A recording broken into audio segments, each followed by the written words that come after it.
Halo, hola, hola, halo. Salam jumpa di channel Bunda Woro. Channel Bunda Woro ini berkisah tentang bahan ajar Winayman Anak Katolik. Cerita Bunda Woro ini sesuai jadwal liturgi Winayman Anak Katolik ya. Jadi like dan subscribe channel Bunda Woro ini supaya kamu dapat menonton video terbaru dari channel Bunda Woro di setiap minggunya. Oke, sip. Sekarang Bunda Woro akan bercerita tentang seorang penabur. Nah, Injilnya diambil dari Injil Matius bab 13 ayat 1 sampai 9. Judulnya perumpamaan tentang seorang penabur. Inti ceritanya adalah tentang seorang penabur yang menaburkan benih.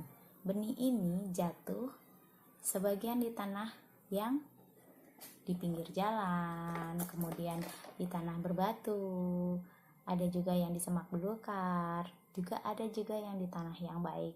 Bagaimana ceritanya? Seperti ini ceritanya. Nih, ini adalah jalan. Ketika jatuh di pinggir jalan, belum sempat dia bertumbuh, sudah dilihat oleh burung yang lucu ini. Kemudian dia memakan semua biji yang ada di pinggir jalan itu, sehingga benih itu mati, tidak bertumbuh.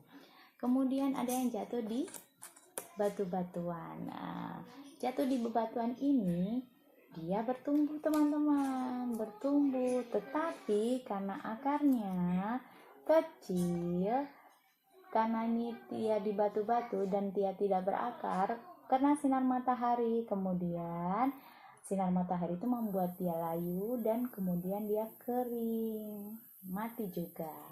Kemudian dia jatuh di semak belukar. Ketika jatuh di semak belukar, dia tempat tumbuh teman-teman, tetapi karena semak belukarnya semakin membesar dan menghimpitnya, sehingga dia pun akhirnya mati juga.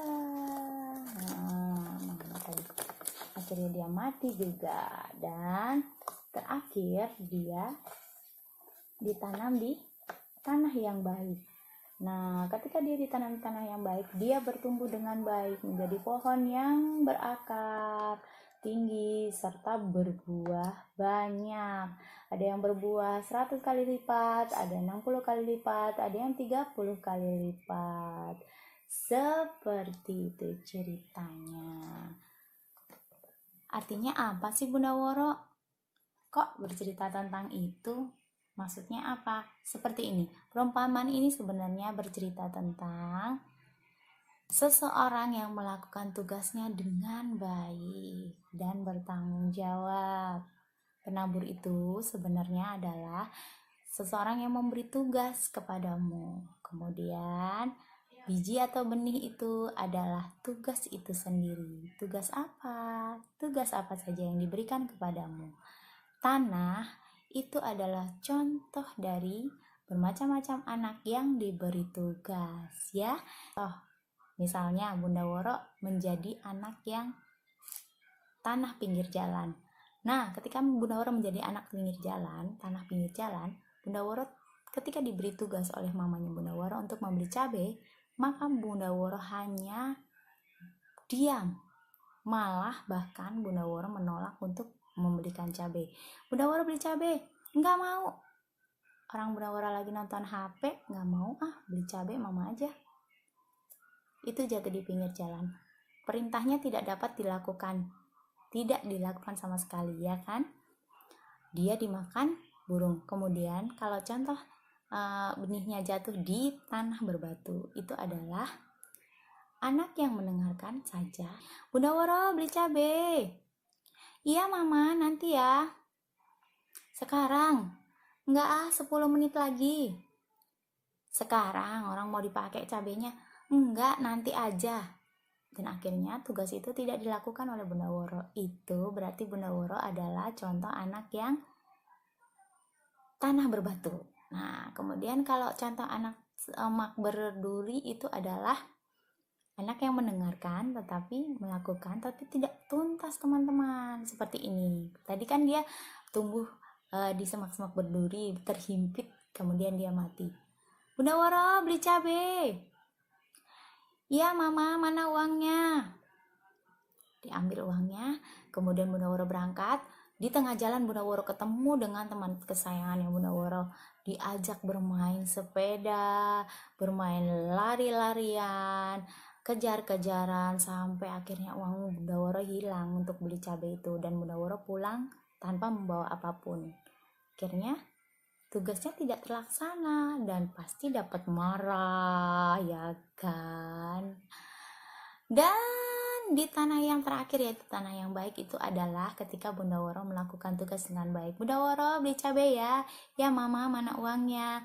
Dan Bunda Woro berangkat membeli cabai, mengambil kembaliannya dan memberikan kembaliannya serta cabainya kepada mama sesuai dengan apa yang diperintahkan. Nah, itu berarti Bunda Woro contoh anak yang tanah baik.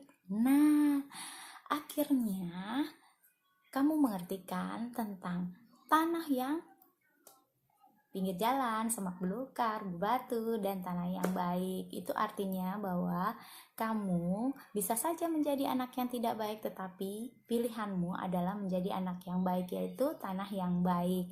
Ketika kamu menjadi tanah yang baik, maka kamu harus melakukan semua tugasmu dengan baik, sesuai dengan yang apa yang diperintahkan kepadamu. Nanti kalau tumbuh di tanah yang baik, maka dia akan berlipat-lipat ganda, berbuah berlipat-lipat ganda. Ada yang 100 kali lipat, ada yang 60 kali lipat, ada yang 30 kali lipat. Artinya apa?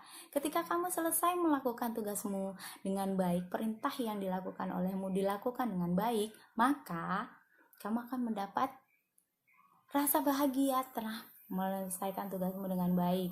Kemudian mendapat pujian dari mama, aduh anak mama baik sekali, mana kembaliannya dikembalikan, tidak dijajankan. Nah, kemudian mendapat rasa terima kasih dari mama, terima kasih ya Bunda Woro sudah bantuin mama, kamu emang anak Tuhan. Seperti itu. Jadi teman-teman, jadilah anak baik dimanapun kamu berada. Jadilah tanah yang baik dimanapun benih itu disebarkan. Oke, cukup sekian cerita dari Bunda Woro. Sampai jumpa di minggu berikutnya. Dadah untuk sekarang. Tuhan Yesus memberkati.